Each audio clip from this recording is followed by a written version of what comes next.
Happy Wednesday. Welcome to the Wednesday night live stream. The one and only Chris Meckley from ACI Aquaculture. How you doing, buddy? Doing well, buddy. How are you doing? Wonderful, thank you. Awesome to see you as always.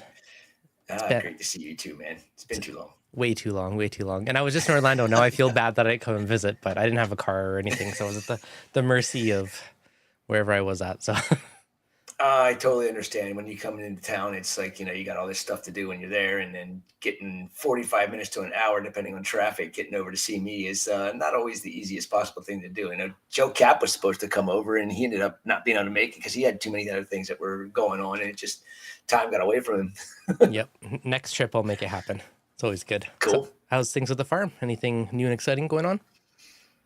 Yeah, there's a lot of new and exciting going on. There's a lot of sorrow.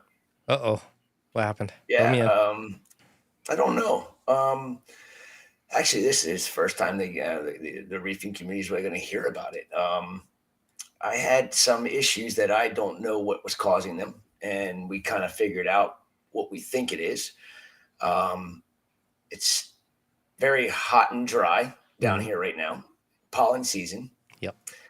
I-4 is now a parking lot in front of my building every morning. Oh, no.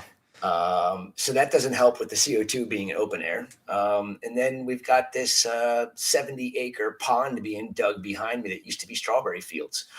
And with it being so dry and us being open air, all this dust flying around, I think it had a lot to do with basically those three things, the farm or the dump trucks driving around all the time, getting dirt that's been strawberry farm fields for, I don't know, 2 decades, 3 decades, maybe more. And so all of that fertilizer, all that insecticide, herbicide, all that stuff is just soaked into the soil, and that's hot and dry. I think that had something to do with it, but I tried everything. I was doing ICP tests like we always do on a weekly basis, and nothing was showing up as being weird.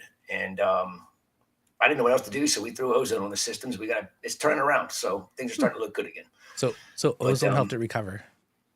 A big time. The RP wouldn't go above 220 to 250, and so now we're at sitting right around 330 to 350, which is ideal. But I think we had some DOC issues, as well as all this other contaminants flying around the air that get sucked into my skimmers and land in the tank. And you see this film when the pollen's out there. You see this yellow film on the surface when you get in the morning. It's like, okay, but we know how to combat that on an annual basis. But this was something that totally threw us off guard. Yeah, that's a bit of a tricky one. The only thing I could think of would be if you had a big intake fan kind of forcing air in, so it creates a positive pressure, and then had just some air filters on it or something. We have fans everywhere. The only thing that I'm thinking about doing now is taking some of the N95 mask filters and making a filter for the air intake of the skimmers, so that way it can filter out anything. But that doesn't mean that nothing's going to settle.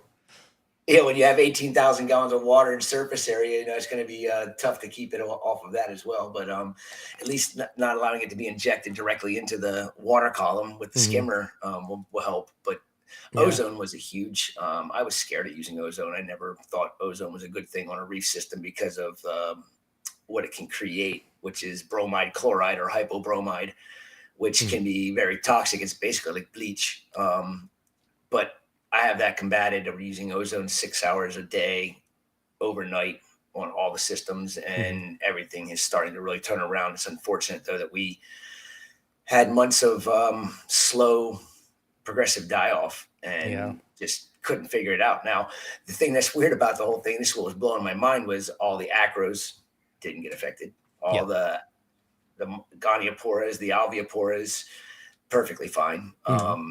So what took the biggest hit? All LPS. Really? Huh. Yeah. Interesting. Our farm was full of corals that we've been farming for 4 or 5, 6 years that, we got fragments of. And when you start off with a frag as a wholesaler, it's tough for us to even launch it until we get 60 to 80 frags available, especially if it's something really hot. And some of that stuff we were growing for 5 or 6 years, and it just slowly started, degrading and just withered away. And I was pulling my hair out. I was ready to throw the towel in. I said, put a match in it and torch it and do something else. But it makes me happy to hear that Ozone helps save. I'm like a huge proponent of Ozone because I've been using it for years and on all my big tanks. Nice. Now, one interesting thing, I've never really heard of it causing issues, but I had a conversation with somebody at RAP who is, like a fairly knowledgeable reefer. And they were under the impression that their tank was doing worse under Ozone, which I've never heard before. And they're like, oh, I took it off and all my corals bounced back, which it might have been a correlation, but it's the first time I've ever heard that. So when you just randomly said like it saved your tank, I'm like, yeah. But it's just it can be very detrimental to your tank if you don't know what you're doing when you're using it. I mean, Ozone is not anything to mess around with, and there's a lot of people that'll just throw it on. They won't put enough carbon in the system to absorb any residual ozone that comes through the skimmer or whatever you're using. But that carbon will also break apart, the bromide chloride, which is, again, it's like bleach. And I know people that have used Ozone that had major issues with their systems. And as soon as they took it off, it was no problem, but they weren't going through the steps that I'm going through. I mean, heck, I built these I took 5-gallon buckets, drilled holes in the bottom, put nylon screen on the bottom, and then I fill those up about halfway with carbon. And then I have another batch of the nylon screen that goes down on top of that to keep it from churning. Because that's the worst thing you can do is churn your carbon, because then it's like, it's breaking apart into microparticles, and you got these micro dust particles of carbon, which can be even worse than the ozone itself. So we did what we had to do, and I'm happy with what we're seeing for results. And I'm a reefer at heart, and it's the first major kind of hiccup that we've had in 18 years of ACI. And I mean, seriously, it's not bad in the grand scheme of things. But no, it's not. It's but still it hard, happened though. at the worst time. It hurts. No matter what, it's always hard and it hurts. And you like pull your hair out because you're like, everything's happy, but this isn't what's going on, It's exactly what it was. It was certain corals that were started seeing issues with. Cyphastria was the first thing to be a problem. We had whole trays, like 200, 300, 400 frags just overnight melting and going, what is going on? Oh, ouch. Yeah. I mean, it hurts. When we had about almost 200 different corals that were aquaculture that were on our website that we were offering up for sale. And now we're down to just our acros and our montes and our gonies. Everything else is put on the back burner until we can get it rebounded and get it back up to, which some of this stuff's going to be 4 or 5 years, and that's the thing that hurts. That's hard. It's a long term. Are most of the LPS bouncing back now? Like, are they? The ones that didn't completely go are inflating. They're looking really, really healthy, but they don't have their original colors yet. And I see the colors coming back. It's been it'll be 3 weeks we've been running Ozone. And I noticed that gradually over that 3-week period, the ones that were problematic, that were receding and just kind of sucked in, are now fully inflated and starting to show other colors. I mean, literally they all turned the same basic color, gray. That's crazy. Like every single Dipsostrea, every single Phobites, all these corals that were just stunning, they all look exactly the same color. And now I'm starting to see green come in, which is usually what pops up first. And we have our ACI Drunk Monkey, which is Daniel, my manager's favorite Dipsostrea. And it was nice to go to see that today and see the centers getting that turquoise back to them. And now they got to get the rainbow back in the rest of the body. Once he gets that rainbow back, I'll be ready to cut up some of the colonies that didn't go south and put it back on the market, because that's one of our most popular corals that we sell. Well, nice to hear it's slowly coming back. That's crazy. They all turn the same color. I've never actually seen that before. That's crazy. It was really weird. It was actually all the Dipsostreas turned the same color. It's like a silvery gray color, and all of the Phobites did the same thing. But now the Blastoma letties, they all still looked fine. They just weren't open, color wise. But now they're starting to peek back open too. It's unfortunate the amount that I couldn't even take the stuff out of the tank. I had to have my employees do it because I couldn't. It's depressing. It was too heartbreaking, depressing. Yep. And the acros, they were just like, we don't see anything wrong with your water. What's wrong? What are you talking about? Everything's great.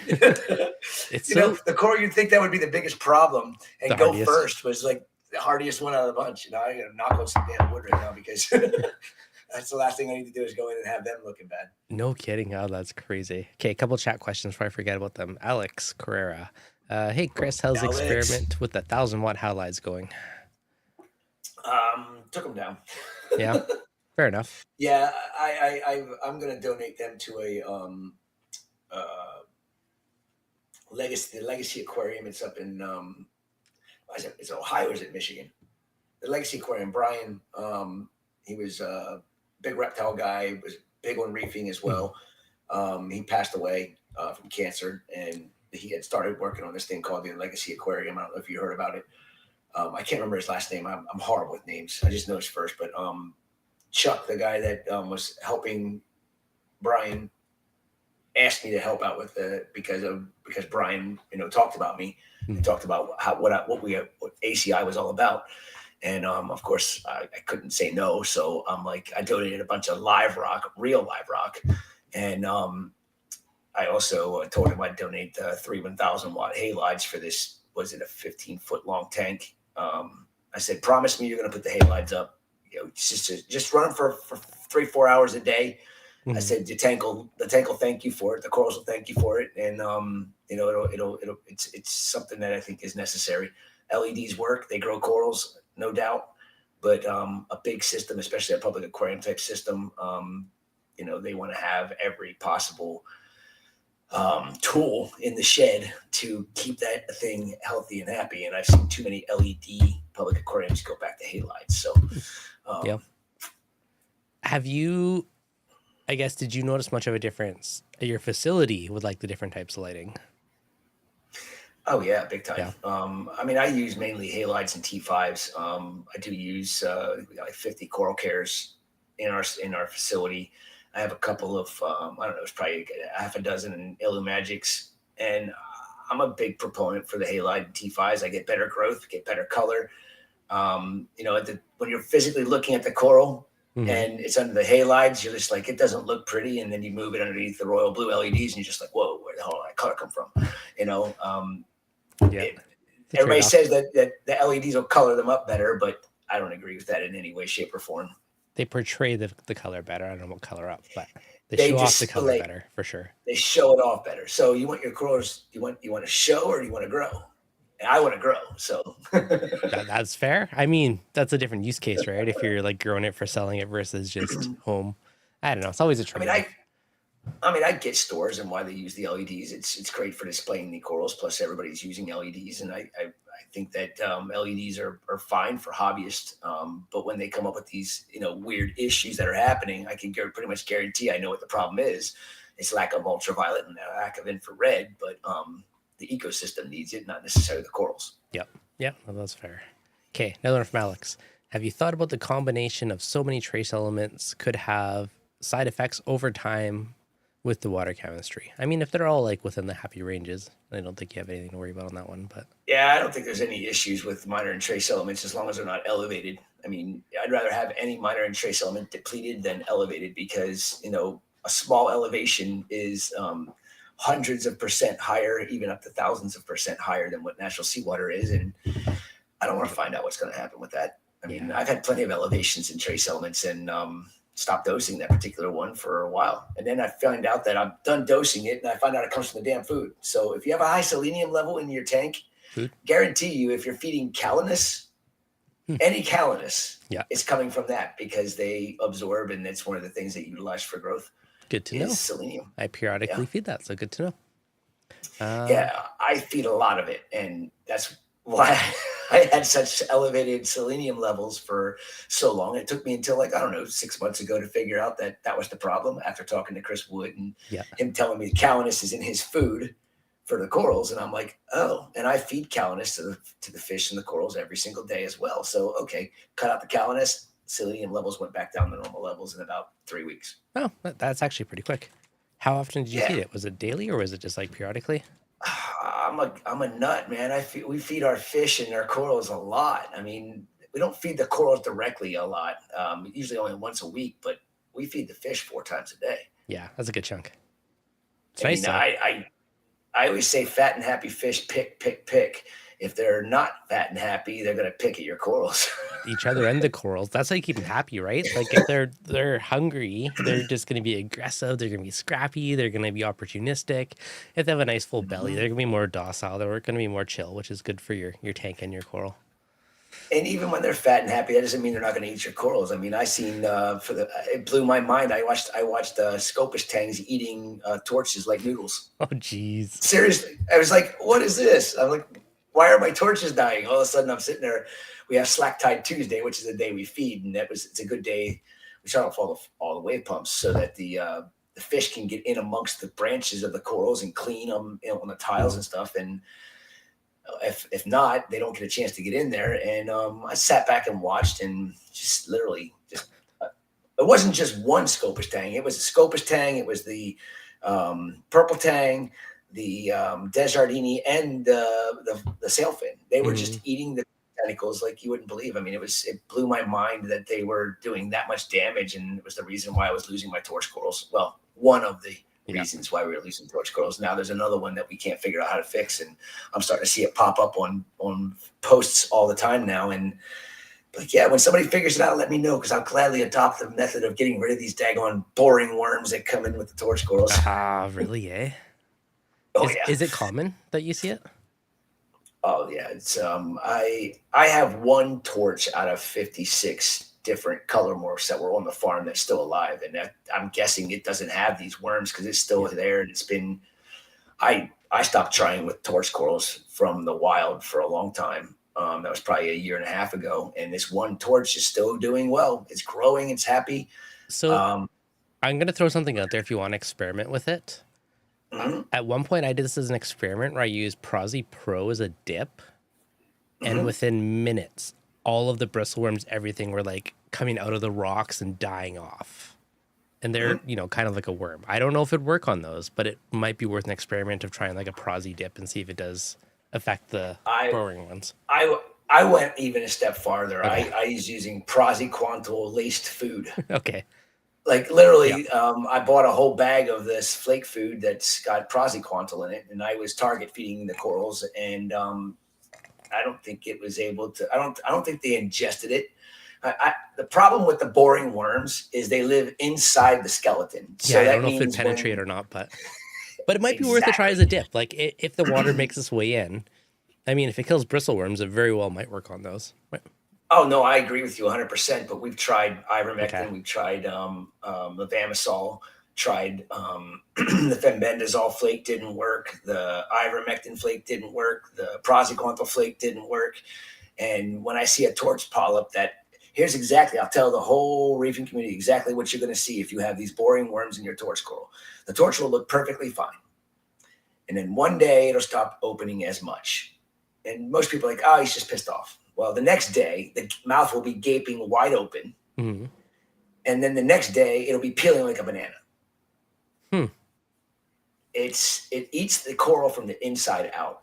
We found this worm, I don't know, my wife and I sent off a whole bunch of pathology samples when we started having all these problems with our torch corals. And we sent them to pathology with the University of Florida. And a year later, they came back, and there was an undescribed, unknown to science roundworm that is in the same family as other boring worms. So they, of course, unknown to science, so nobody knows what it is, how to get rid of it, what they actually do. But the other boring worms have been known to actually do exactly what we suspect it's doing, is eating the tissue internally. And eventually gets to the point where the coral is just so stressed and it just stops opening, then it gapes wide open, and then just peels off and dies. Interesting. So it's the joys of reefing, the things we don't know. I know. So Salem says he would try doing a bleach dip on the skeleton only. And I said same thing, like, would it penetrate the skeleton? He says, yep. Only thing that worked for me, but risky. So I don't know. Yeah, Salem, you can buy some torches and do it for me. I'll buy them back after you keep them alive. I've lost enough. I can't go through any more losses. I would still try the Prosi if it comes up again. if you feel like Yeah, it's experimenting, definitely because I was just amazed at how fast bristleworms died, and those suckers are big, so I feel like it would have hope, providing it actually gets to the little buggers inside. Pro is just a very dilute form of praziquantel. Yeah, but did So you I dose the whole did that. tank, or did you do it as like a concentrated dip? I did dips Yeah. with praziquantel, and I didn't see these worms come flying out. Now I saw a video that somebody did that was on a some post, and they did a dip, and they saw this worm coming out, but the coral had been cut. Yeah, so it's easy to get to it. I mean, I'm guessing that the reason it got affected was because the coral was cut. It was two polyps that were really close together, and when they cut it, they shared some tissue in the skeleton. So we do that. We see that all the time when we're fragging, wild torch corals, and we just smear some super glue over top of it, and it seals it after an iodine dip, and it doesn't. The coral survives. mm-hmm. So even in an iodine dip, I've never seen them come out after we cut a torch that was really close and it shared tissue down inside. I've never seen any of these things come out, but I don't know. I mean, and is it on every species of torch? Because there's way more than one species. It's not just Euphyllia glabrescens and Euphyllia paraglabrescens. There's definitely more. They just haven't figured out the science behind them all yet, and what the differences are from different regions is my guess. Mm-hmm. Yeah, there's so many different. So, almost preventative. You'd almost have to like frag off all the heads and mount them separately to like get rid of the original skeleton as much as possible. But that's a weird one. Yeah, I mean, and if this is the problem with torches. A lot of the times, people don't realize how far the tissue actually extends down through the skeleton. I mean, it can go down in the skeleton, 2 inches, inch and a half. And if you cut it, and you don't notice that you see tissue down inside there, and you just glue it, more than likely it's going to die. You have to sterilize it with iodine. I mean, iodine's my go-to. I iodine dip everything. Everything is iodine dipped. All these fancy smancy dips that are out there on the market nowadays, honestly, are so detrimental to the corals, and iodine takes care of everything that those fancy dips take care of, in my opinion. It's OG and works. What do you use for dips? So I either use iodine or potassium chloride are the two things that I kind of use for dips these days. I like the potassium chloride. We don't use potassium chloride. I use iodine, or I get the I use Revive. Yeah. Julian's Revive. I actually got a 5-gallon jug of it a couple of years ago and still using it. Nice. Classic. Yeah, it works really well. I mean, it's not really super harsh on the corals, and the potassium is a lot less harsh, and so is iodine if it's not too concentrated when you're using it. I mean, I always make it look like Arizona green tea in a white bucket, and you're good to go. 10, 15 minutes, even a half an hour is not going to kill it with a dip at that strength. Disinfects and kills off stuff. Win-win. Exactly. I don't understand why the medical field, actually not the medical field, but the like pharmacies. I mean, you can get it still, like iodine, but now you got all this other stuff you can use. I'm like, when I was a kid and I got a cut, my mom slapped some acrylochrome on it and said, "Go play." Yeah. Now you don't even see that being used anymore, and it's that's I don't true. know. I don't understand it. Rather yeah. When do you see it? You don't hear it at all. isopropyl alcohol is probably what I use these days, but. Yeah, that works well too, but that's going to hurt the kid. He's going to burn. Oh, it stings. Yeah, no pain, no gain, right? I mean, hydrogen peroxide works well for coral dips on some stuff too. That's another over the counter easy. We have 12% at the farm. That stuff's nasty. You don't want to mess with that stuff. The 12% turns your skin white. Yeah, 3% standard issue. Like for dipping zoas and a lot of that stuff, and like literally pop it in there for 30 seconds to a minute. It's like all the algae's gone, it comes out pristine. Like, yep. If I get a frag that's full of like nasty algae, like that's my go-to for a quick fix. Yeah, I mean, I use it on zoanthids many a times, and I use it on clove polyps. Yeah. Clove polyps can be really finicky. If they start closing up on me, like wild cloves, the stuff on the farm's just awesome. But the wild cloves, if they start closing up, usually there's a nudibranch on them or something else bothering them. And then even if you dip them in iodine or whatnot, and you get all that stuff off of them, they don't always open back up. And if I started using peroxide, I don't know, it's like 3 months ago, we dip them in the peroxide. We put, I don't know, was it 500 mils in a 5-gallon dip container, and we dip all the softies all at once, and they seem happy the next day. It doesn't bother them. Yeah, that works pretty well. Okay, Dan. And it gets rid of the nudies. That's a good thing. Dan, is bear dip still a thing? I've only ever used it once, personally. I'm sure people still use it, but it's pretty harsh. And the bigger thing too, if you have inverts in your tank, like if you don't like triple rinse it, that makes in your tank, you can take out your shrimp and other stuff. So I think it's kind of like a last resort for some people and things. But yeah, I've only ever used it once, and I haven't really used it ever since. But I used bear for years, and I buy the concentrate, not the actual over-the-counter stuff. I would get the concentrate, which was the active ingredient only. And the stuff is nasty. I mean, you don't want to get it on your skin. I mean, it's as long as you don't have crazy long exposure to it, it's not going to hurt you. But I mean, that stuff I think was the formulation for the stuff you can buy for insecticide has been changed because it's known for causing neurological damage to bees. And I mean, the bee population in Florida is not nearly what it was 20 years ago. I mean, we used to see bees everywhere. Now they bring in hives every year for the strawberry fields to make sure they get pollination. Crazy. It's nuts. I mean, human beings were so smart, right? There was another coral seller wholesaler I talked to a while back, and I remember them telling me that they used it and they put the corals in. I guess it didn't get like the extra rinses or something. All the shrimp in that tank bit the dust. Like all the crustaceans gone. So like that is nasty. Like you need to like double, triple rinse that after to make sure it's off everything before it goes back in the tank. We used to use it on our Monties because it was the only thing that really did a good job with Monty nudies. And I got so sick and tired of replacing the snails, replacing the shrimp, because I had somebody else doing the dipping, and we had the dip, then we had 3 rinse containers. And after, I think I made them change the rinse water after 3 trays went through it. Yeah. So you got, that way, and it still was problematic where, it wasn't all being taken off properly, it wasn't being rinsed properly, and you put it in the tank, and next thing you know, I have to replace every invert in the tank. Algae problems came about. Yeah, it's not worth it. I use the Anticipate by Captivate Aquaculture now. Actually, Chris flew to Plant City, and he said, "Okay, I need you to find one of every kind of pest you can possibly think of." So, having all the wild coral, I had plenty of stuff I could find, and he formulated this Anticipate right at ACI. Brought all kinds of stuff. He had, it was really cool, and it's an iron-based dip, and that's great. But that also needs to be rinsed properly, because if your iron level gets too high in your system, it'll kill your yellow tangs. I had 12 yellow tangs that were wild. Oh, no. That all of a sudden, all the zibbersomas died in the one system with Montes in it.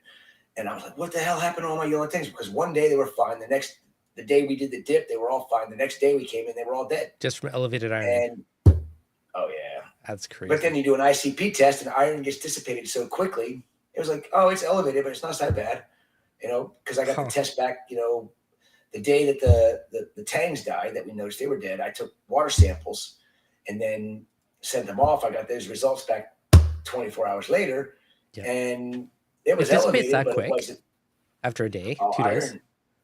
It was still elevated, but it wasn't. I don't think it was elevated enough to kill the tangs with the test that was done. But it dissipates quite quickly. I mean, it's very reactive to your nitrates. Also, all the algae in your system sucks it up as soon as you put it in. I mean, that's the hardest element to get dialed in. It's iron and manganese and cobalt are the 3 hardest elements to dial in on minor and trace dosing.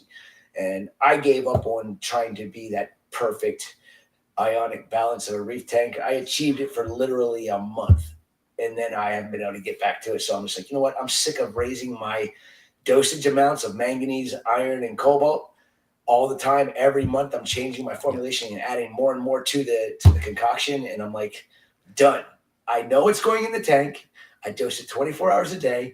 I'm not going to raise it anymore. And half the time it shows up depleted, but I know for a fact that it's going in very large quantities every single day. I mean, It's always a risk if stuff's elevated. But I think the biggest thing is just not being deficient, right? As long as it's there, it's available, you're not starving it out from that element. I think that's really the key to it all. As much as I'm putting in, it should be showing right on the money. But means they're probably just sucking it up as fast as going in. So probably just exactly. I mean, that's the thing, there's so many things we don't know. There's so many variables. Every system's different. One system could have no issues keeping manganese, iron, and cobalt in it. And then others are going to just suck it out so fast. Chris's Captivate is so concentrated that one drop in a sterile system in 2,345 gallons will get you natural seawater levels. I'm adding 100 mils a month.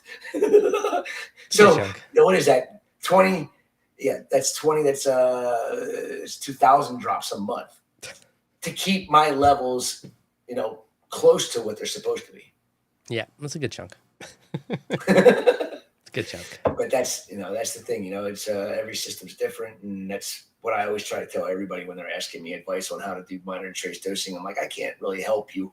You have to understand your system. You have to know where it is. You have to do ICP tests. If you don't want to do that aspect of it, then go with the bare minimum dosing and test it at least once a month. If you don't do that, then don't add minor traces at all, because you're going to kill your tank. Or dose less than you're supposed to, and just make sure Of course, it's there, but you're not overdoing it.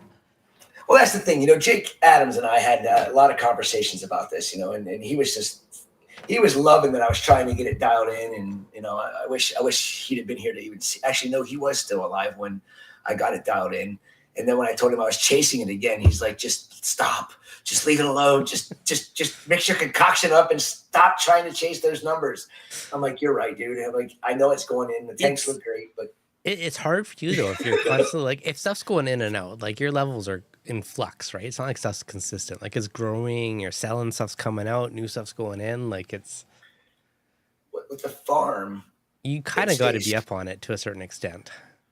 Yeah, and that's the thing, with the wild systems, there's always stuff going in and out, in and out constantly. And with the farm, it stays fairly consistent. Now, we take corals out of there, but it's nothing. We're not removing large quantities of coral like we are on a weekly basis from the wild system. You bring in 2,000, you move out 2,000. That's a nonstop thing going on. And, those corals don't always settle in, in 24 or 48, 72 hours. It takes them sometimes 3, 4, 5 days a week to settle in and be happy and actually notice that they're inflated like they should, actually probably utilizing what's available in the water column.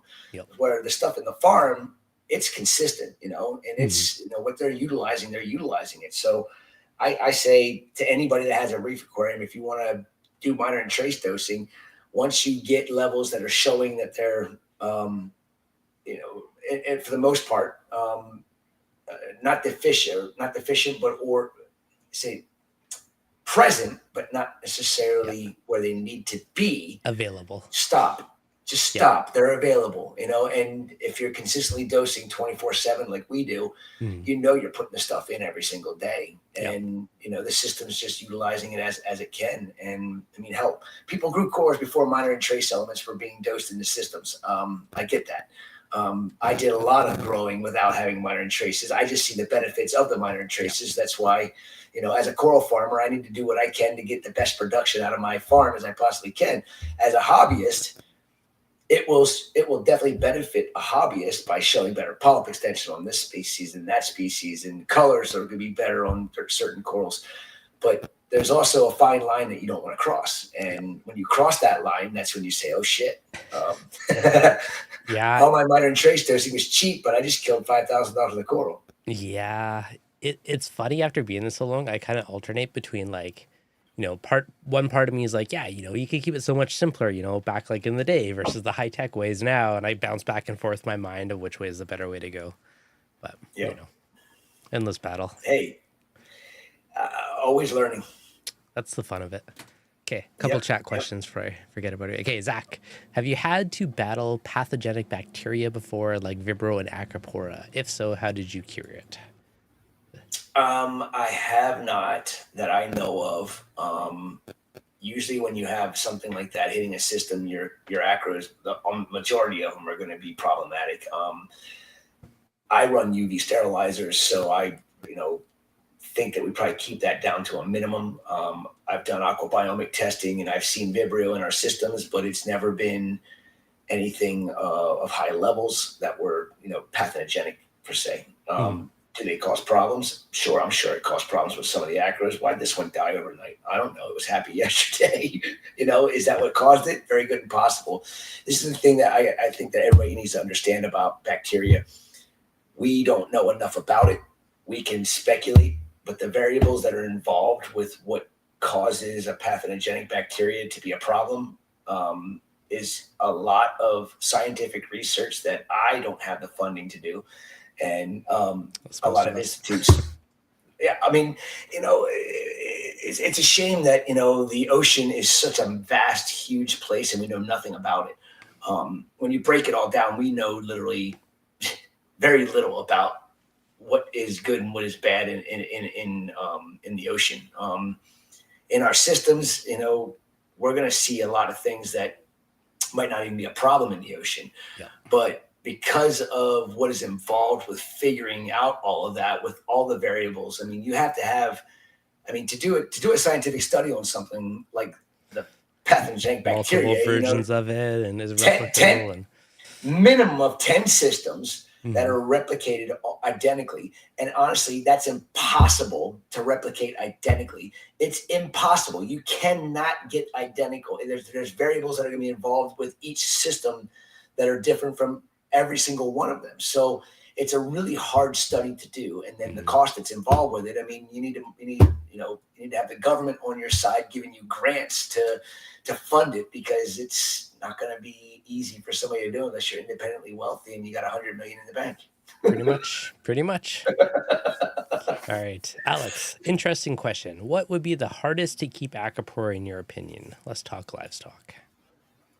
What would be the hardest Aquapora to keep? Yeah. Aquapora Hirsinoi. Hirsinoi? It's my nemesis. Yeah. Do you have nemesises in different systems? Like, are there certain tanks that just don't like one coral, but they'll thrive on another tank that's, 6 feet away? Well, yes, but that's because of the lighting. Like, I couldn't put an acro in where I keep my euphyllias. Yeah. Because the acro light is, 350 par for wild acros, and then the euphyllia tank is, 120 to 180 par. Yeah. So we're talking about, that would be something that, I have, in the same system. If you're talking systems, that's a different thing. I mean, I've got, I have certain, I'll give you a perfect example. I have an amazeballs Goni. Yeah. Okay. Everybody loves the amazeballs Goni. That Goni will not live in any of my other farm systems. Oh, it only is. Yeah, go ahead. Oh no, sorry. Finish your story, then I'll ask. It's only doing well in my soft coral system, which has the highest nutrients, has the lowest light, and it does extremely well there. But there's not another single Goniopora in that system. And I learned from Joseph Bichet from Carolina Coral Heads. Joseph's a great guy, and he sent me my piece of amazeballs that I have, and he is like crapping himself right now because it was about the size of my thumbnail when he sent it to me back in November. And mind you, that coral was in a bag for 5 days because it got lost by UPS. Oof. And it was one of 2 pieces that lived out of the 12 that he sent me. Damn. And now it's growing in my soft coral system because it's the only system that I don't keep Gonis in. And now it's about as big as my fist when it opens up. Nice. But there's a lot of things I'm doing to that system as experiments that have been just, I'm loving what I'm seeing. Yeah. And the PNS Probio by Hydrospace is, anybody that's not using that, you're nuts. I'm not. So fill me in. Why is it so good? Okay, wait. But first, my earlier question with the amazeball, is that the one that like you don't put with other Gonis because they just fight and they don't do well type of thing? Okay. Yes. Well, I don't think most people know this, but Gonioporas have, they produce toxins similar to like polythotoxins. So they can have warfare amongst each other. And honestly, I didn't really know. I knew about this for a long time, but I didn't know it was as bad as it can be.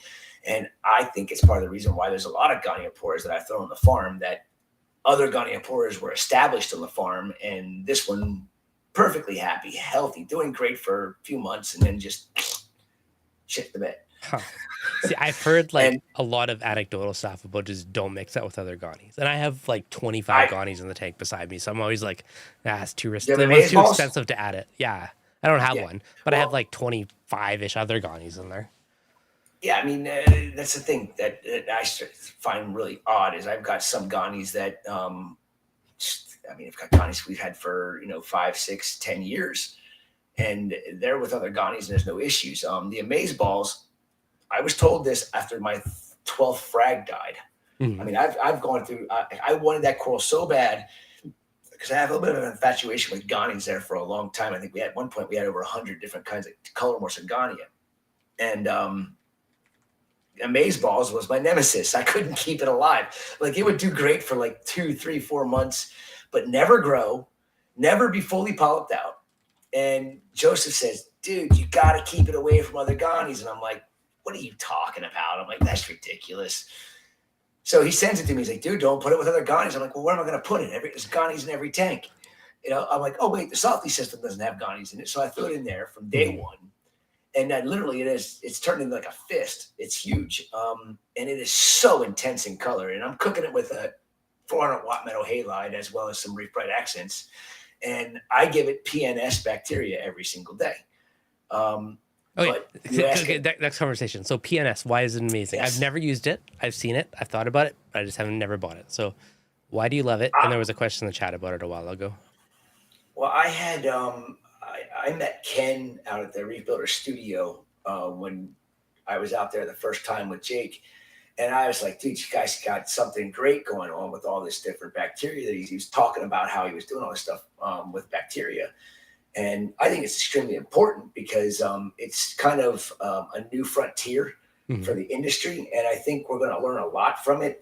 I've learned a lot from it in just a year and a half soon, November. Yeah. So it's a year and a half that we've been dosing the PNS Probio. Okay. Ken, 3 years ago, when I met him, he sent me some samples to do a test for him. And I got the bottle. I read the bottle. And I'm like, Ken, this doesn't even do 1 dose on my smallest system. How am I supposed to give you any data? He's like, oh, I didn't even think about that part of it, Chris. Give me a little bit of time. We'll figure it out. So about November of last year, him and Orlando Saltwater contacted me. And Orlando moves a lot of his products at aquarium supply distribution. Out in Colorado. And they sent me, they're like, we're going to donate a 5-gallon cube so that you can dose this in your smallest system. And I was like, well, the perfect system to do it is 1,600 gallons. Yeah. It's not the smallest, but it's the system I have the most problems with nutrients. And that was the whole point of it. Was Ken was telling me that that it'll do amazing with removing nutrients and nitrates and phosphates. Well, it doesn't do as much for the nitrates as it does for the phosphates. And we learned that in a very short period of time. And the 5-gallon cube, mind you, is not enough to dose every single day a full dose in 1,600 gallons. We should have 1,700 mils a day going in 1,600 gallons. Mm-hmm. So we divided up that 20 liter cube by 30 days. And I was dosing 650 mils, which is, a little less than half. And that system was always a nightmare for me because it's where we receive all of our soft corals. Soft corals are dirty. They're very dirty in the sense that when they get shipped in, they're in a bag for 48 to 60 hours. So they're not always the healthiest animals when we put them in that system. So they're breaking down a little bit. So they're creating a lot of phosphates. And I used to have to dose lanthanum chloride on, say, Monday and Thursday. Yeah. And about 200 mLs in that system to get the phosphates to stay below 1 part per million. And I was like, this is ridiculous. I got all these zebrasomas in here. They're very affected by it. You can tell that it's bothering them. And I started putting it in, instead of putting in the 200 mils all at once, I started putting it in like 50, 50, 50, 50 in the same day. And it was a lot less of an issue with the tangs. They didn't seem stressed. But I don't like adding chemicals. I like doing things naturally. And this stuff really made a difference. It actually took it from just a half dose, for say, is what we were doing. Not even a half dose. I stopped adding lanthanum twice a week, and I was only doing it like every 3 to 4 weeks. Yeah. Because it was literally keeping my phosphates from rising so quickly. And we would have like a 0.2 to 0.3 rise per day in phosphates. That's why I was adding so much lanthanum. This dropped it down to like a 0.1 or less rise. It actually knows a point. I can't remember the data exactly. Taras did a whole article in Reef Builders about it, showing our exact data, and you can see the drop when we put lanthanum in. Yeah. And then it would slowly rise back up to the one, to right around 1 ppm. But that stuff is amazing for removing phosphates, and it's a huge proponent for feeding corals because, if my memory is correct, Ken actually extracted the Rhodopseudomonas palustris from living coral. Yeah. So it is something that is naturally occurring in the wild and lives inside the coral, and the corals can actually feed on it. So the bonuses for it was the soft coral system. There's a lot of filter feeding going on with soft corals, and I noticed all the softies were just happy, like looking way better. And then the bigger bonus was NPS corals. We used to try to move the NPS corals as quickly as possible. Now I like sitting on them because I like watching them because they're so stunning when the polyps are extended on them, and they love the PNS Probio. Do you use the invert food or just the Probio or Probio? I just use the Probio. We feed phytoplankton. We feed a lot of other stuff for the NPS corals. But so do you feed it daily, or how often do you feed it? Like, I'm just looking at it right now, and it's like, okay, a 16-ounce bottle treats 400 gallons. So like my tank, I'd have to dump in half a bottle with each like treatment or dose. It's 1.25. But that's the thing too. It all depends on your nutrient load. If you have a problem with like nutrients like I have, like, I do too. If you were talking about 1 part per million phosphates and you don't want it to go above that, say you want to keep your phosphates at 0.1 and you're at 0.2 now. If you divide that 400 mils up by a month and added 10 mils a day, you would notice a difference in your phosphate levels not being as high. As a matter of fact, Andrew Sandler was asking me about it. He's like, Chris, you know how much of that stuff I'd have to add to my reef tank every day? I'm like, yeah, I'd have to add 5 gallons a day, but are your phosphates really that high? Last I saw, your phosphates were like 0.03. So you need to figure out what you need to add and how you can cut out your GFO. So you're adding all this GFO to your system. How much is that removing? And do you have to add 5 gallons of this stuff a day, or do you have to add, a gallon of it a day in a 17,000 gallons? I don't know. That's something that he has to figure out, but I think it's something that he should actually work on, because I think he would notice, he started using my food concoction and he's like, I love it. It works well. He doesn't lose corals like he used to. And I'm happy to hear that. But the PNS Probio, I think, would help any reef aquarium. All right. I'm going to try it. I'm curious. Just just take the 400 mils, divide it up by, and put it on a dosing pump and have it dose 10 mils a day. Does it need to be refrigerated or no? No, it actually loves heat. Oh, perfect. If you could put a heater on it, it would be happier, because I'm actually working with Ken. Actually, I haven't talked to him, but he told me all about what I need to do, and I need to talk to him some more in detail about what I need to do to make a reactor. What I want to do is I want to make a reactor, but he said it does best between 110 and 120 degrees. So you can have a reactor with aquarium heater that you throw it in there and like somehow propagates itself as you're dosing it slowly? Exactly. Yeah. So what would happen would be we would, what we'd end up doing is having a reservoir that pulls sterile water into it, and then we'd have to put something in to feed it to make it sure it grows, but then be able to dose the 2,000 mils or 1,700 mils on a daily basis and keep the concentration in the reactor where it needs to be, because it also needs light. Yeah. So it needs heat and it needs light. The warmer it is, the faster it grows. The more light you can give it, the faster it grows. But it lives in, it lives in a 5-gallon cube that's in a box for 3-4 weeks before I use it, because I get 2 cubes a month now, and I put in like 1,600 to 1,700 mils a day. All right. Next time you do an order, I'm going to buy a bottle. I'll try it. Pique my interest. You should. Definitely. Pique my interest. I'll try it. call him up and say, hey, I'm going to do this and I'm going to promote it. And, I need a gallon. That works too. Could be good. I'm curious. You sold me on experimenting with it, so that's good. There was a question a while ago that came up. Are you doing any crazy experiments like you were with pH a while ago? That was one of the chat questions from a few minutes ago that's still in my mind. No, I'm done with all the experiments. I haven't gotten anything that's sparked my fancy, per se. Yeah. I mean, I'm always been somebody that if it's not broke, don't fix it. And my pH was broke, and now it's fixed. So I got no reason to go any other craziness. I mean, I did the minor and traces for 3.5 years, chased them. I'm done chasing those. Yep.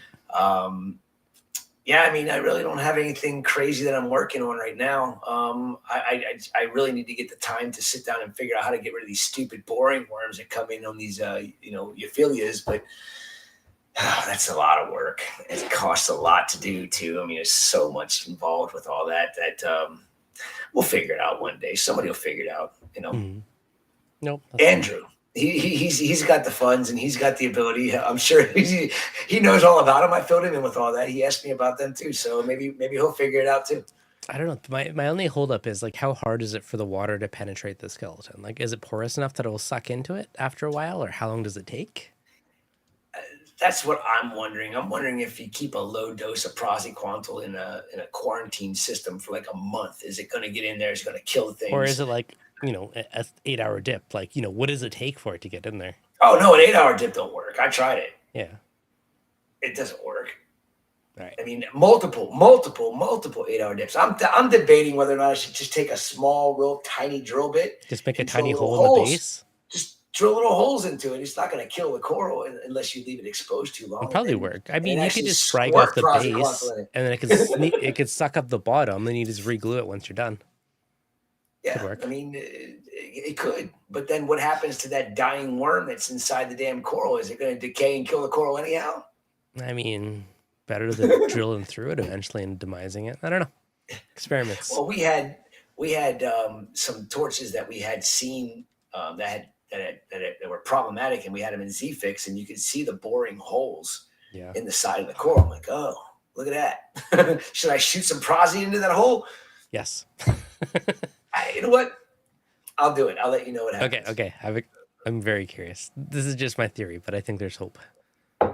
Ah, so Definitely. Crazy. If I miss any burning questions, just re-ask them. I probably did. I kind of randomly go back and grab them, but yeah, I got my other thing lately. I got the little fancy new elk tester, so now it tests every hour. So now I'm like looking at all my trends. I'm like, okay, should I up it now? Like, it's sealed by big dips and stuff throughout the day. Probably doesn't matter, but I don't. Alkalinity dips and rises and drops don't bother me at all. I mean, 1.5 swing in DKH on a daily basis is a normal occurrence at ACI, and it doesn't. I mean, the corals don't care, but I went from only knowing twice a day to knowing 24 times a day. So I'm like, do I care? But the nice thing is you could dose or do something, and then you have like fairly quick feedback on the effect of what you just did. Right. Yeah. I mean, I honestly, all I care about is keeping my pH stabilized, and alkalinity can fluctuate. It's how it's been for the past 5 years, and I used to chase the alkalinity. What do you keep it at these days? Still, actually, I've lowered it from the 8.2 line mark to right around, depending on the system. It could be 8.22 as the valley, and the peak is usually right around 8.39, 8.4, and then other systems that are at 8.25 is where it starts dosing kalkwasser. And I still use the potassium sodium blend to keep it from going below, too far below that set point that I like to keep it at. And it's a recipe that's been working. I'm actually having a really hard time with alkalinity in one of the systems because now that it's rebounding, it seems like the alkalinity just can't catch up with dosing with the calcium reactor. I'm like, I got the thing wide open all of a sudden. It's been running for 3 days. I just started doing a bit of hydroxides again, just like slowly, because same thing, like my elk is tanking or calcium stuff's up with the calcium reactor and it's harder to keep up. So I literally just started doing like a low dose again, just for that little bit of a fill in the gap. Yeah. But I still go through a lot of kalkwasser. I'm down to, I think, like 4 kilograms left, and that's got to last me till Tuesday. And I hope it does, because if not, then I'll be dosing a lot of sodium and potassium. And I don't like dosing too much of that. That shit scares me. Yeah, that's still fair. scares me. It still scares me. I learned my lesson with raising my potassium up there. Way back when. I think that happened, but you had me scared that it was too much. So I do what you gotta do. Yep. Chris, do you ever go to the Strawberry Festival? I used to when we moved to Florida. We used to go all the time, and I haven't been there in probably 3 years. Yeah. Like, well, now it's a parking lot behind you. They took away your field. How dare they? That's the yeah. Yep. That field back there. I know. You know, when you were down the Strawberry Festival is every year, the end of February, beginning of March, and it's a good time, but it's a fair. I'm too old for that crap. Yeah, I feel you. What am I going to do? Go eat some deep fried butter and some Krispy Kreme burgers and clog my arteries up and, you know. Wander back to the coal farm, Sarah Coral. Yep, it's so expensive anymore too. I mean, I believe everything I enjoy is it. these days. I know, right? Yep. My kids enjoy it. You know, they always say, we're going to go to the Strawberry. Actually, my daughter, not so much. It's my son that wants to go to the Strawberry Festival. But I don't know. I just don't go anymore. It's so crowded too. It's like you're walking and you're at a concert. And I'm like, well, if I wanted to go to a concert, I'd go to a concert, you know, but it's no fun when you're elbow bumping everybody when you're walking through it. It is the strawberry cap. My wife's like, it's the strawberry capital of the world right here in Plant City. Tasty snacks. It's crazy in here. Hey, honey, can you grab me a beer, please? No. Thank you. She said no. I heard that. Mine's low too. I don't got any love on that one. Yep. Good time. So no other crazy experiments, just kind of keeping things going as normal? Yeah, you know, we don't have the staff we used to have, so keeping up with what we have to do on a daily basis has been a task as it is. Adding something else to the mix is probably not the easiest thing to do at this point in time. So we're just eventually it'll come along. You'll hear it one day. I'll have something crazy that concocted in this scatterbrain of mine. Yeah, something will just percolate in the mind for a while, and you're like, I have to try it.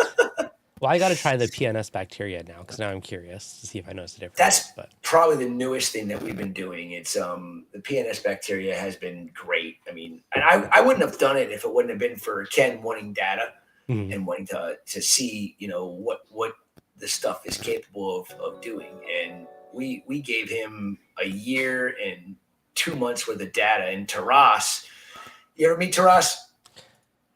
I don't think I've met him in person. Taras is... Oh, yes, I have. From brilliant. Top Shelf, LG. Top Shelf, yes. Yes, I did a video with him. I have bacteria. Met him. He's the algae bacteria nerd. He's yes, I have. He's a wealth of knowledge when it comes to bacteria and algae. Yep. And he's a good soul, and he's got a lot of enthusiasm, a lot of passion for it. And when he came down... he came down to visit me to interview me about the PNS bacteria, and he's hilarious. I mean, we had an absolute blast the whole time he was here. I got to tell you what he did, though. I took him. He's like, can you go fishing anywhere around you? And I'm like, sure, because he loves to go fishing. So I said, got to go fishing in the pond in the back. There's, we caught 10, 12-pound bass back there. He's like, oh, my God, I got to go. So I took about an hour out of my day, and I went back to the pond, and we went fishing. And he didn't want to leave. He brought a whole bunch of shiners with him, and he's just down there. I'm like, dude, just hang out as long as you want to. He's like, I gotta get back to the farm. I gotta leave here by like noon. I'm leave him alone. Too many. I can't leave. No, he didn't catch any. That's the thing. Oh. He thought he had hooked a bass, and the weeds. There's a floating grass that is on this pond, and you wouldn't know it unless you stepped in it and you were over your head in water. Well, he thought he hooked the bass, and here it was a soft shell turtle that was like this big around. Oh, wow. and he thought he had this whale of a bass on his line because it was real close to the weeds when he hooked it. Yeah. And he jumped into the weeds, into the water, there's 12-foot gators in this damn thing. He just jumps in, bear hugs this, what he thought was a bass. And he comes walking up to the farm. He's like, hey, you got a pair of pliers? He's like, this thing swallowed my hook. I'm like, what'd you do? Jump in? He's soaking wet head to tail. I love his enthusiasm. I love the guy. He's a good soul. And I'm glad to have met him. Anybody that needs to know anything about bacteria and about macroalgae, microalgae, and catching turtles. He is here. And catching turtles. Actually, any kind of fish, because he likes to go down to the canals in Miami and catch all the invasive species that are down there and post about it. It's pretty cool. That's awesome. But yeah, I'll have to get him on one of these days. Yeah, no, he's super knowledgeable. Oh, that's awesome. Alyssa, thank you for the super chat. Ryan, thank you as well. Chris, did you get that ballast through TSA without issue? Thanks for having him on, Dev. No problem. Did I get what? A ballast through TSA. What ballast? Dun, dun, dun. Dun, dun, dun. Do you know what's funny? Sure what ballast you're talking about. What I get? I got a skimmer. The Aquaforest has a new crazy skimmer they call the all. I heard about it. Yeah. Salem was talking about it. And he said it's got bio balls under the bubble plate. Well, yes, it does. I kind of like the idea because it's like having a trickle filter on your aquarium. So it should be creating a good amount of nitrates, but then that means the skimmer's taking it out immediately. Oh no! There goes carbon everywhere on my floor. Yes. Oh no. So there is biomedia here and carbon on top to scrub the air as well as soda lime. So super cool, minus me making a mess of my office. What a bummer. Well, there goes like 20 minutes of picking up carbon pellets later. Get the vacuum. But yeah, super cool design though. So I'm gonna do some experimenting with it. I think it's a good concept. I'm actually debating on, because I'm sick of dosing ammonia. Yep. For my nitrate depletion. I'm contemplating putting my trickle filters back on. Going old school. I like it. Oh, sorry. I mean, yeah, go ahead. I say old school, yeah, definitely. I mean, back in the day, we used to use wet dry filters to run a reef tank, and it was you shouldn't do that. It builds up nitrates. Now I need to add nitrates, so a trickle filter might be a good way of doing it naturally instead of putting in ammonium bicarbonate. I put so much ammonium bicarbonate in, it's not even funny. It makes sense. Oh, it does. So sorry. The thing that you mentioned about TSA that made me think of that is when I went through customs and security. That skimmer was x-rayed about 4 times and had about 20 swabs and tested, and it's so safe. For what? I don't know. Apparently the security and the x-ray flagged them. They didn't like it. But I laughed because they probably used half a box of swabs on that thing. I was like, the fish are so safe now. This thing's been tested left and right, and the soda lime's safe, and the carbon's safe, and the skimmer's safe. I was like, oh, my fish are so safe. But anyways, nice. I was standing there for like half an hour as they did test and re-x-rayed, and it made me laugh. I'm like, is this for a fish tank? Because you're just sitting there smiling and really do the thing. But yeah, sorry. That's great. My latest TSA fun. But it's good to know it's safe. I can't wait to hear what you think of it. I mean, do you have to add nitrates to your system? I do not. If anything, if I struggle with rise. I always have nitrate issues and phosphate issues because I feed super heavy and my tanks are probably overstocked. So it's just. If your nitrate issue gets worse with that skimmer, take the balls out. And if it gets better, then good. And great. I mean, if you have a small system, it makes a lot of sense because you have like your biomedia inside the skimmer. Like it's very efficient use of space, and it's going to elevate your pH because there's soda lime built in, and it's going to scrub the air with the carbon on it. And it's ozone safe, so I'm definitely going to feed it with ozone, which kind of has built-in carbon. So there's actually a lot of cool concepts with it. So yeah, I think it's a good concept. I saw a video on it, and then Salem was talking to me today, and I told him about it. He told me about it. So gave me a little bit more details on it. So it's a pretty cool concept, and it might be a way of not putting a trickle filter on. But for me, I'd need like 10 of those things to even get close to what my skimmer does. Well, I'll probably throw it on the tank this weekend, so I will let you know. Well, you got about 2 to 4 weeks of it being bioactive. Yep.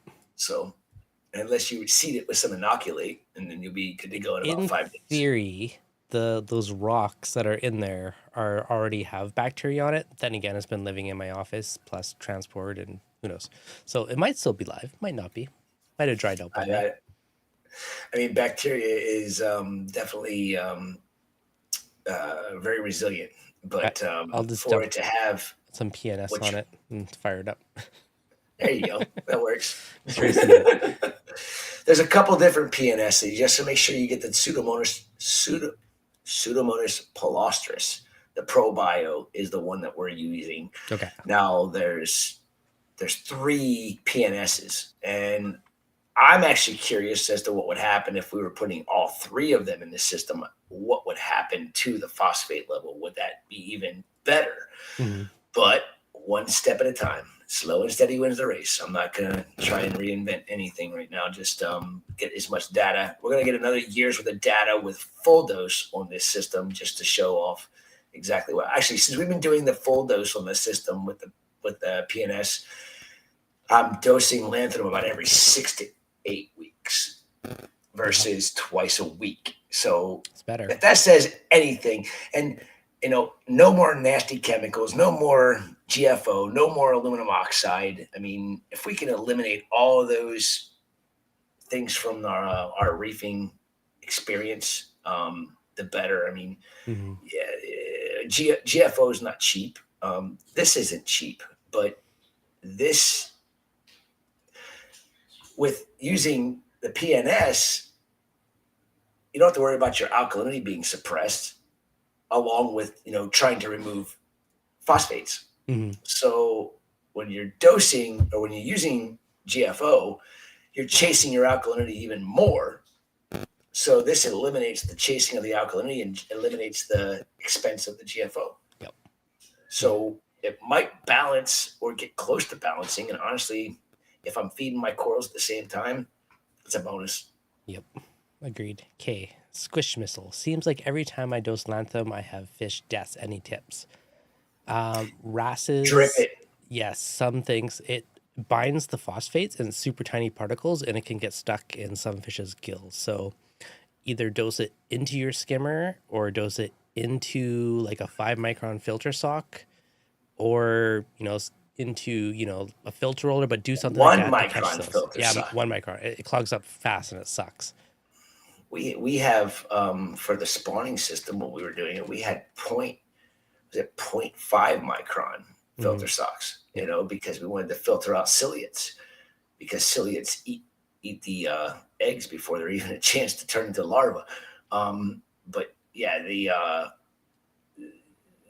easiest way, the best way for somebody to dose lanthanum is not to dose the full amount directly in your tank. You want to put it in heavy flow, but you should have it going and being like, if you have to add in a small system, I'm adding 200 mils because it's a big system, but in a small system, if you have to add 5 or 10 mils of it, you should put it on a dosing pump and have that dose over a couple of hour period of time. It's going to work exactly the same, but it's going to be less of an issue with your animals that are in the aquarium. And that's the problem with lanthanum. It's a chemical, and you never know what's going to happen. And what's more expensive, dosing lanthanum a bunch of times and then killing all your fish, or dosing Rhodopseudomonas palustris, the PNS Probio, and not losing your fish? Yeah. Fish are not cheap. Nope. And getting them through QT and getting healthy ones is a heck of a lot more expensive than putting the PNS in your system. By far. Agreed. But yeah, if you are dosing lanthanum, biggest thing is having some mechanical filtration to catch those little particles from the reaction, because that's what goes into the fish's gills and essentially chokes them out in a way. Yeah, I've seen other ones where they dosed it into the skimmer column, which I thought was a clever way to do it. So like through the lid of the skimmer into the bubble tower, so the reaction happens in there, then it kind of mechanically takes it out, which was a good. Or have a dosing line go down and go into the pump that's injecting the water into your protein skimmer. I mean, I do my calcium reactor effluent goes through my protein skimmer because it scrubs the CO2 off, and that way I don't have to worry about pH degradation. Yep. Well, that's a good way to do it. Yeah. Good old pH. There's good old pH. pH. My tank with the calcium reactor, as much as I love my calcium reactor, it's such a detriment to pH. It's so much lower than like the tank beside me without a calcium reactor on it. It's like, Do you have your effluent from your reactor going through your skimmer? I think it's just going to my refugium. You don't listen. I did that for a while. It was a small benefit, but it wasn't huge. I'll try it again.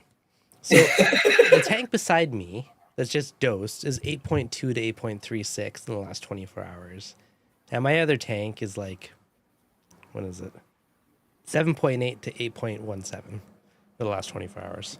It's like, What do you? Yeah, but they're two different systems. You can't. well, there's lots of fish breathing. There's a calcium reactor dumping low pH water in there 24/7. But like, if I don't have that, it would cost me a fortune to dose that tank. Oh yeah.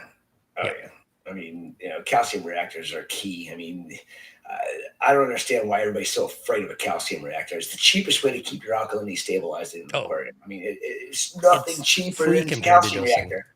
You spend like a bag of media a year and some CO2. You're into it for like $60 versus like $60 a month probably in dosing. Like it's or more.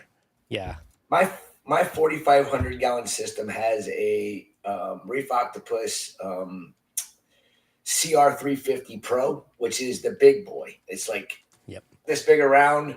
It's like 4 feet tall, holds 80 kilograms of media. And I filled that thing up. Oh shit, that's 5 years. No. Yeah, 5 years ago. No, it was 4 years. 4 years ago when I started the system in 2020. And I got the reactor turned on in this time 2021.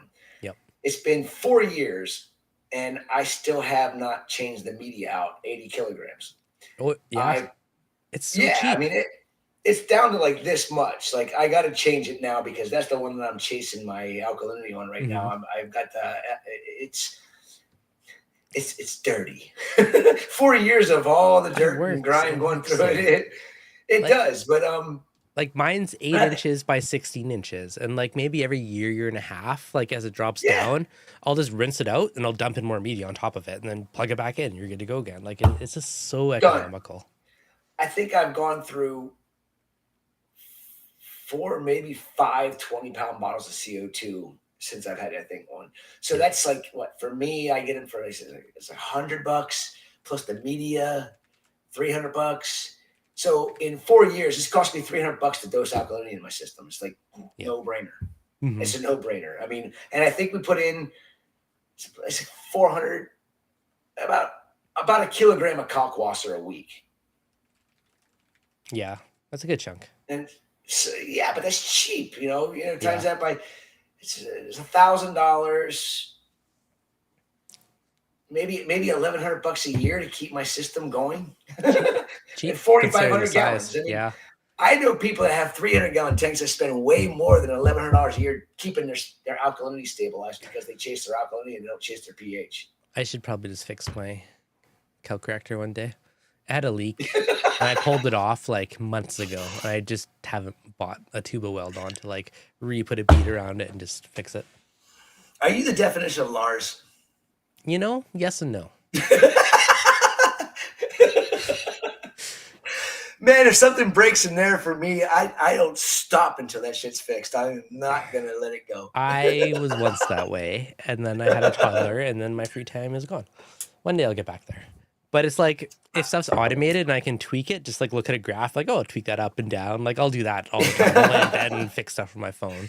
But like, if something physically is broken or coral falls, it's like, I'll get to that sometime in the next week or two. Yeah, I've been that way with certain things, but when it comes to equipment, actually right now I'm about ready to throw all my tridents into the freaking trash. I never had problems like I'm having with my tridents now. I used to have no issues. They've all been refurbished. 6, 8 months ago, they were all working great, and now every single one of them is showing test B, test C, fail. So there's probably something clogged in the line. I fixed a bunch by like clearing the lines and taking apart and like flushing out that little manifold from just a little clog, and that's all it takes. I fixed a handful. I made a little concoction, I like to do things myself. I hate to wait on a company to send something back, send it back to me. I just rather fix it myself. So I take all the lines off, and I have a little diaphragm that I made for a 120 mil syringe. And then I get all my employees that are available. If I need 3 of them, they come in and they push all of the solenoids open. Yeah. And then I take that syringe, hook it up to all the tubes, and squeeze it through. Nice. And I did that on the one 3 different times I have a short fuse. When something is like so frustrating to me, and I'm like, okay, I've done everything I can possibly do to fix this crap, and nothing's working. I almost threw it against the wall because I was like, we cleaned this thing, I don't know how many times. Nothing worked. Yep. Nothing worked. Then all of a sudden one day it tested everything. Alkalinity, calcium, magnesium. I finally got readings and I'm like, oh, it's working. 12 hours later, test B, test C fail. I'm like, you little piece of crap. Something was clogged in there. I used to get I fixed many. This is why I'm saying this, because I've fixed many for people. Dude, I have 8 Tridents in my farm. I fixed them all. Yep. Before I call and have them sent out for refurbishment. I used to get special treatment when I called Neptune. When Terrence got me hooked up with the Neptunes back in 2017, all the way through till 2021, right before they got bought out by Aperture, and Terrence was no longer there, Tom, I could call Tom up and he would drop everything he was doing to get me taken care of. And if he had to replace something for me, like, dude, there's another one coming. I got was it RA or RMA? RMA. Yeah. In the box for you, just send yours back. You need this equipment. You need to take care of. Now they don't even give it. That's no fun. No. So as soon as all the Tridents and all the Apexes decide they're going to take their dumps, then I'm switching to hydros. Do you know what? Given I've only had it a week, but that little AquaWiz tester, like it only does elk, but there's no reagent. That's what I mean. There's no calibration. That's cool. Yeah. Yeah. I mean, they told me all about it the last time I was at a show, and I think it's a great thing. And, I'm only a week in, but it tests every single hour, and there's no calibration. Like, you calibrate the water level, that's it. You don't calibrate the pH probe. You don't do anything else. Like, it's just beautiful because it's so simple. And all you got to do is make sure you have something you trust for alkalinity. Yeah. And then you test it every once in a while. Say, okay, this thing's tested for 24 times in 24 hours for 5 straight days. Let's see where it really is. And if it tests and it's within 0.5 DKH, set it, just leave it alone and keep going.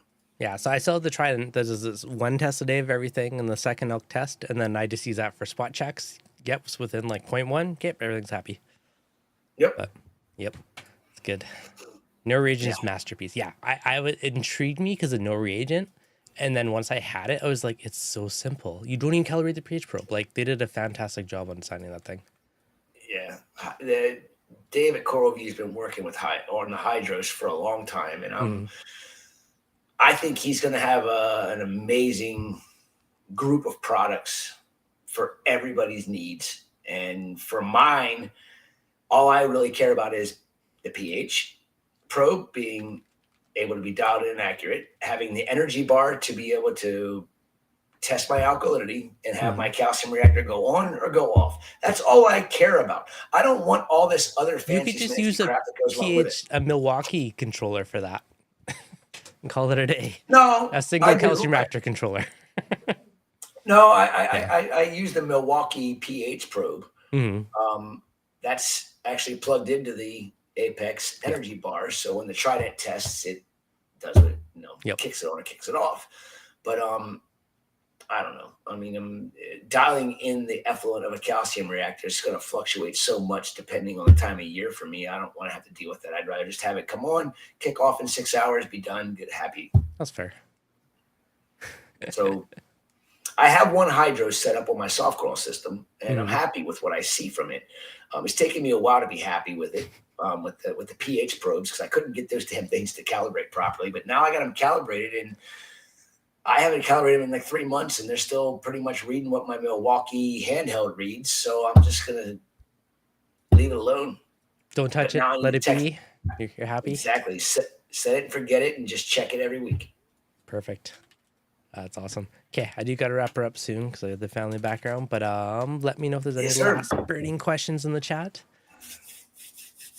I guess so many carbon pellets to pick up now. dropping that.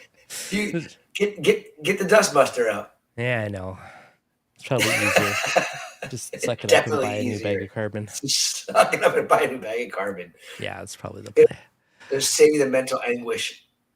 Yep.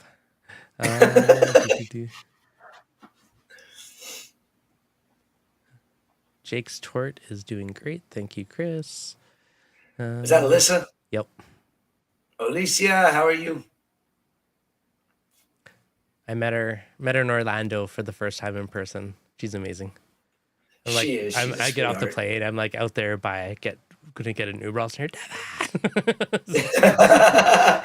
You know, it was so funny. I went to the Carolina Reefing Expo back, not this year, but last year. Mm-hmm. And I get there. Brandy picks me up at the airport. No, Brandy's husband picks me up at the airport. We go back to Brandy's house and we go to the expo. And I met Alyssa, or Olicia, as that's what her real name is. It's how she explained it to me. She's Russian, and Olicia is her name. But anyhow, her and Lacey, you know, anywhere I needed to go, they're like, "Oh, we'll take you. We'll take you." They were so awesome. They're such kind souls. You know, I met so many kind people in this industry. I feel it's just good to meet good people. It is. That's like one of the best parts of this hobby. Meet awesome people. It is very good. And we get to geek out on reefing stuff like this, and it's good times. Hey, always good times. Always. All right. I hate to cut it short, but I appreciate you joining me today, Chris. Far, far, far overdue. Thank you so much, Devin, for having me on, and I hope everybody enjoyed the little chat we had. Yep. Awesome. Okay. We'll have to do it again sometime in like the next month or two. Not so long this time. Sounds good, man. Just let me know. Okay. Awesome. Thanks so much, guys. Have a good night.